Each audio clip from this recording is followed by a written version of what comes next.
This is Women's Tech Radio, Episode 11. A show on the Jupiter Broadcasting Network interviewing interesting women in technology, exploring their roles and how they are successful in technology careers. So, Angela, I'd like to ask you about what kind of tools you're using to collaborate lately. Well, lately I've been mainly using Google Docs, sharing episode show notes and, well, with you for the interviews. It's really handy to be able to share it with anybody and have them add or modify. I think it'll come in really handy with like the developer stuff that we're doing for getting our new website going and just coordinating all of the apps and different things that we have going on. I think we also are using pretty strongly GitHub for that. Nice. Yeah. What do you use? I use a lot of Evernote because it's a lot like Google Docs, and especially with their new update where you can chat about a note. So I can share like a whole folder just like with Google Docs, or they call it a notebook. But I can also do things like throw sound files into a note or video files into a note, and it's a lot more multimedia, which especially like right now I'm working on a kind of a small game with somebody, and we're needing to share back and forth more like art files or sound files. And it sounds like a digital scrapbook. I think that's exactly what they used to call it. That is so cool. Yeah, that's really neat. I think I could get to like that, but for some reason, I've tried Evernote before, but it just will not stick. You have to be pretty dedicated at first and kind of just like say, I'm just going to use Evernote, but I just love that it's always with me. And I even pay for the premium so I can like, it does OCR and I can search, like if I take a picture of a sign, I'll then search for like, oh, when was that farmer's market? And it'll pull up the picture that I took of the sign. Right. I like to think of it as my cyborg brain. Today we're interviewing Priyanka. She's the co-founder for Wakatime and spent time at Google and also at a couple of different startups. We talked to her about gender barriers in the startup world and also just about her journey from becoming a political science major all the way through to a technical co-founder. And before we get into the interview, I'd like to talk about linuxacademy.com. Linux Academy is founded by educators, Linux enthusiasts, and programmers. They have created step-by-step video courses and downloadable comprehensive study guides. If you use linuxacademy.com/WTR as the code you go to, you will save $5 a month. It is a great place to start your own server and be able to do different things on it. You can choose up to 7 Linux distributions. Once again, go to linuxacademy.com/WTR. And the first thing that we asked Priyanka today was to tell us about co-founding Wakatime.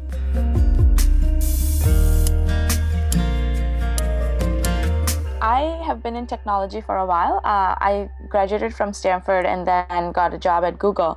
While I was there, I realized that I was very interested in starting something new because there were just so many opportunities of improvement in the world. And I wanted to learn more, so I joined a startup which got acquired by GoDaddy. It was called Outright. Around then, I started tinkering with ideas, and I was actually working on something different by myself part-time, and then I slowly formed a team. Just around when I was fundraising, I actually met my current co-founder, Alan, and it just clicked instantly. It's one of those, professional love at first sight type situations where you just know this is a good fit. So that happened, and I had to spend some time, convincing him to join me. I wasn't your prototypical co-founder because, I'm not sure, it's just, gender difference matters. And also just my background was very different because I'd done a lot of biz ops and stuff at Google. But, it all worked out, and Alan and I started working together. Wakatime was something that we were building on the side at the time for projects, just because he'd done a bunch of contracting for programming on the side. And as we were working on our other concept, Wakatime was slowly gaining users. And eventually it came to a point where I was spending more of my time answering and reaching out and working with the users of Wakatime than our initial idea. So we had one of those, truth moments where we just realized that this is the right thing to be focusing on. And then we just jumped in and went full time. And at that time, we had about 6,000 users. And now we're at over 15,000. And this was 3 months ago. Oh, wow. So yeah, it shows that what it needed was a little bit of attention, and there's so much potential. Can you kind of give us the elevator pitch for what Wakatime is? I pulled it up and I think it looks fascinating and I'm super excited to try it out. But Awesome. Well, yes. So Wakatime is automated analytics for developers.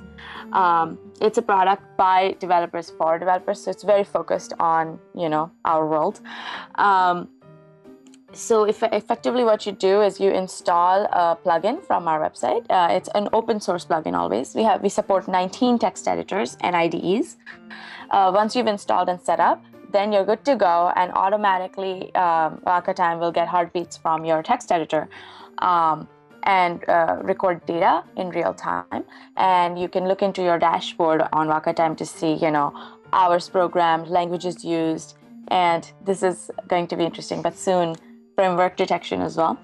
So things like that. And then we also have leaderboards where users sort of see where they stack up compared to the rest of the community, which at this point is pretty meaningful at 15,000 users.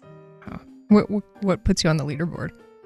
The number of hours. It's very straightforward. Hours coded in the week. You had a very different experience being a quote unquote different sort of co-founder, and then sort of mentioned gender. Has that really been what it is? Is that you're a female co-founder, and that is very rare in tech startups? It is rare, but it is particularly rare in such a high-tech startup as this, which is all about technology and focused on the developer user base. A lot of women I see, my friends, this is not true of all cases, of course, but a lot of them, it's more like sort of online to offline businesses or things like that. So in my current scenario, it's different because like 95% of our user base is male, for example, and it's a community which sort of I manage and nurture. So it's kind of a unique experience, but that does not mean it's a bad experience. Having worked on the other startup idea before with Alan, which was actually an online to offline business, it was in the massage space. I can tell you that this one's a lot more fun and exciting. And the reason is just that it's a viable and exciting business as well as product. It didn't end up mattering that our user base is not female. But yes, when I was getting started, I think one of the biggest challenges that many women face, not all, is that the social circle that you keep is not necessarily aligned with where you will find, majority of the best technical people and the best technical co-founders. And especially in the Bay Area where I think the ratio of men to women in tech is like 70-30. A lot of times when you talk to people, you're categorized by default as female. You know what I mean? Not because they're malicious people or anything, but it's like, it's just they're not used to hanging out with you. Yeah, it's still such a standout difference that it's the label you get. Exactly. And then the thing is, you just have to work with that, right? And so for me, it was just like I knew I wanted to do a company and I knew I would not compromise on my co-founder. So I just kept looking and kept working. And one day I found Alan, and we are very aligned in our values and what we want out of life in the next 2-3 years. And so it just makes all the sense in the world to get together. But it was a hard time finding him. How did you go from, you said 3,000 or 5,000 to 15,000? Like, do you do in-person meetups? Like, what is your advertising angle for that? Do you sell to companies like, hey, get your employees to sign up for this developing thing? Or how do you do that? Sure. So in terms of our focus, it's been individual programmers. We haven't gone the enterprise route. What's worked for us really was twofold. One was giving a lot of attention to Facebook and just reaching out to the international audience there. A lot of the developers who are out of America tend to be available on Facebook, and so you can through your Facebook page as well as through other people's pages, as well as a little bit of ads, etc. It was really helpful. For the domestic audience, it's been a lot of meetups. So we run the San Francisco Flask meetup. Flask is, I don't know if you guys know, Python micro framework. So we run that meetup, and we've started building some credibility through that. And we do a lot of work on Twitter as well for the domestic audience. So those two have worked well, as well as meetups. Additionally, we have really started trying to build a community. So we started sending out a newsletter, which, really pushed out, sort of started making people really aware of what we were doing. And We've started doing a referral program, etc. So it's a lot of different things, but primarily the focus is build community and get the word out there, because once programmers hear about Wakatime, they love it. Yeah, I mean, I hadn't heard about it until we started talking about doing an interview, and it's exactly the sort of tool that I could use. I mean, I have so many ways to track statistics on my apps and none on how to track me.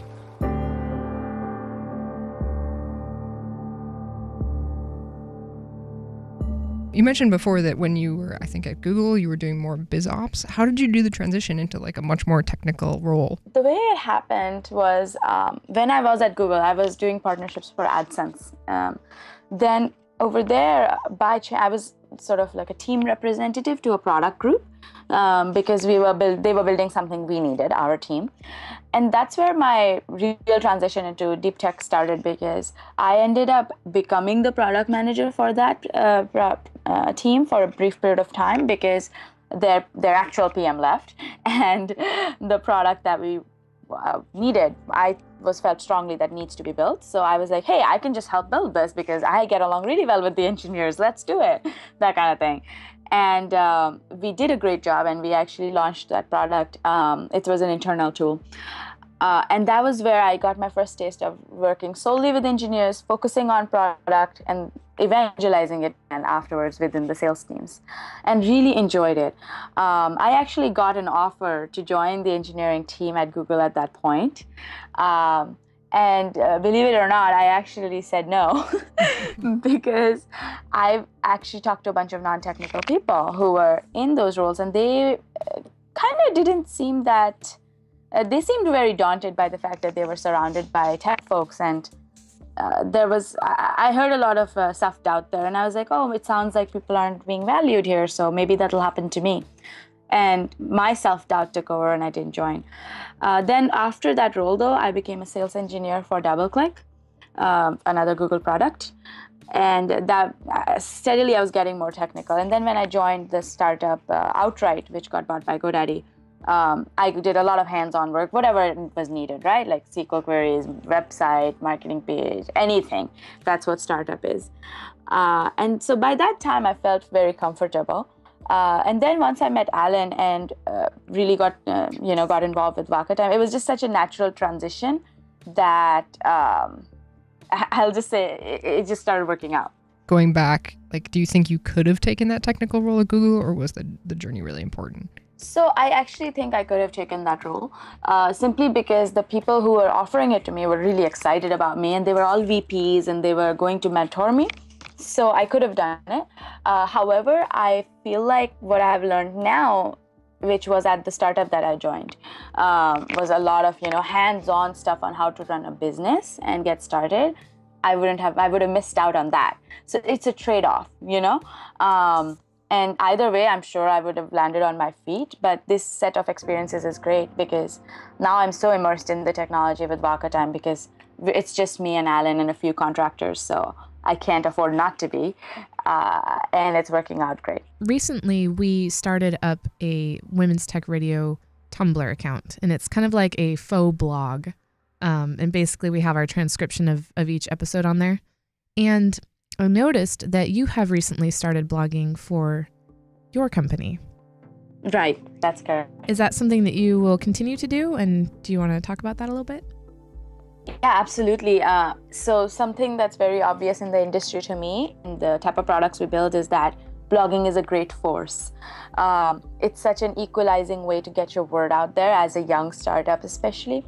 And we are trying so many innovative new things with Wakatime, which are in the offing, which you will soon see and hear about.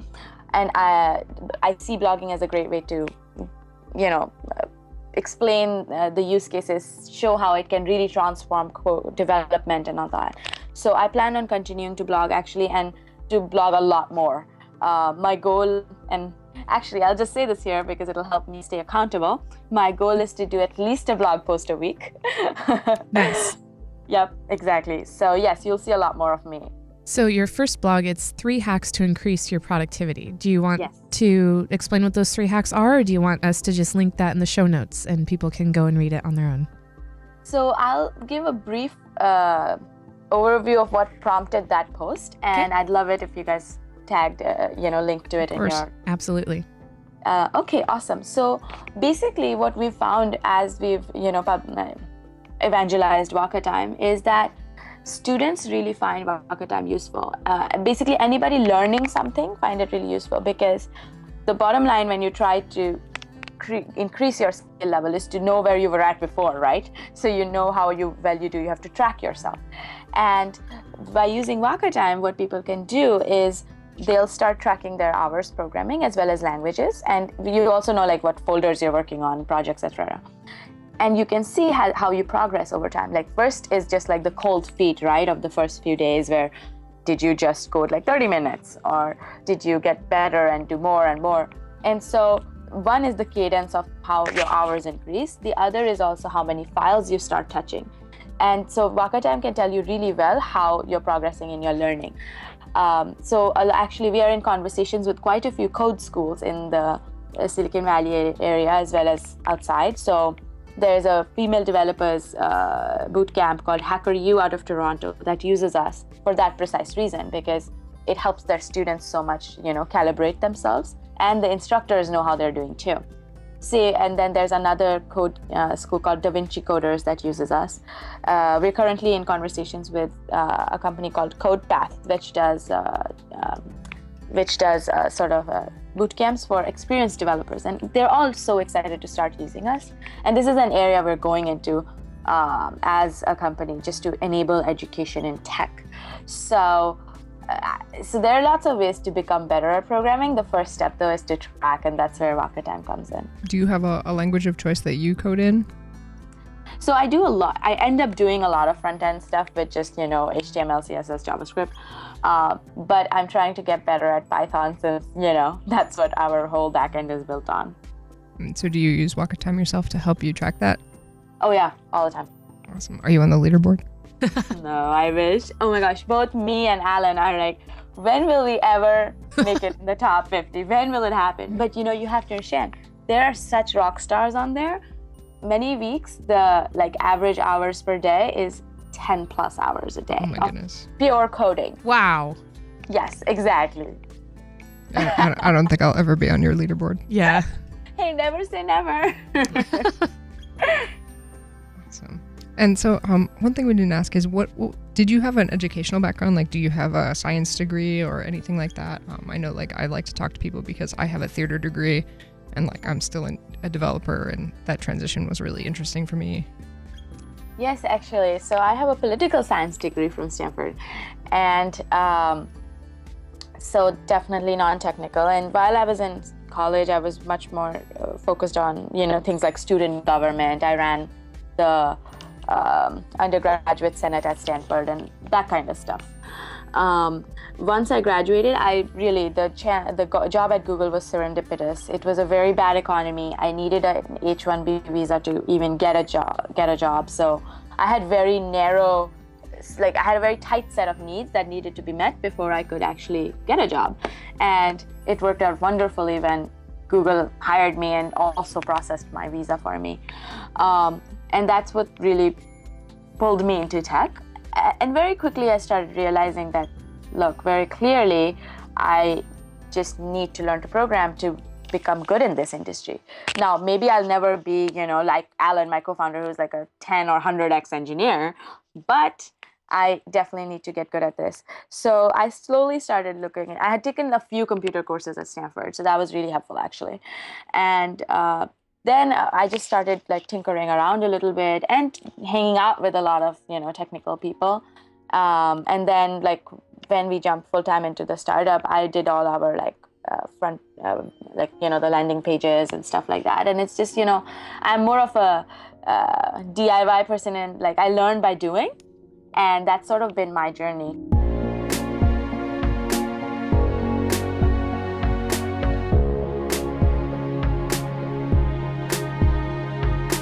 Has there been any particular resource or website that has been invaluable for you?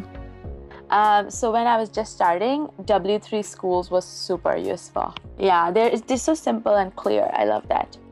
They also, actually, if you took some classes at Stanford actually publishes their Intro to Computer Science courses on iTunes U.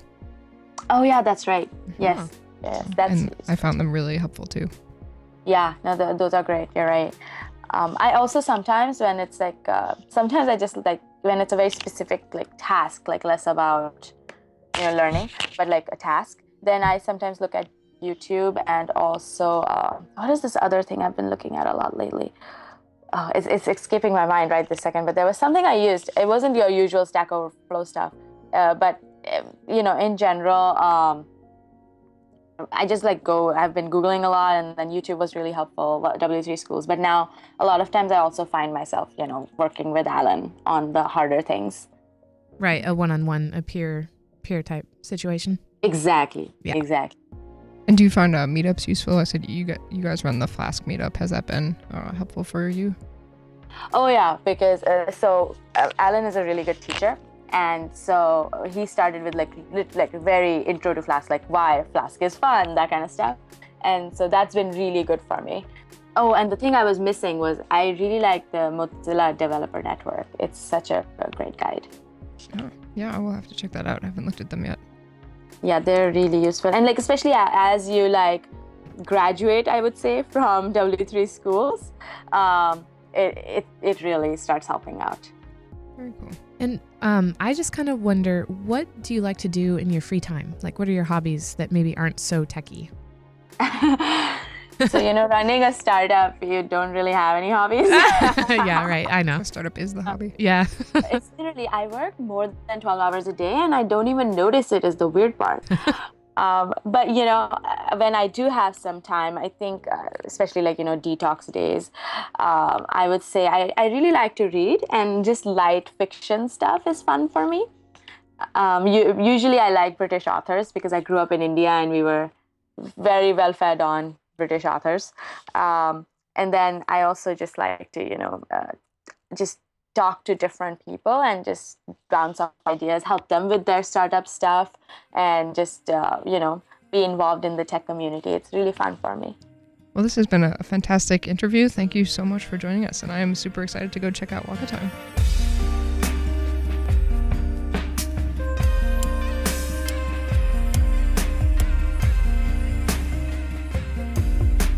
Thanks for listening to another episode of Women's Tech Radio.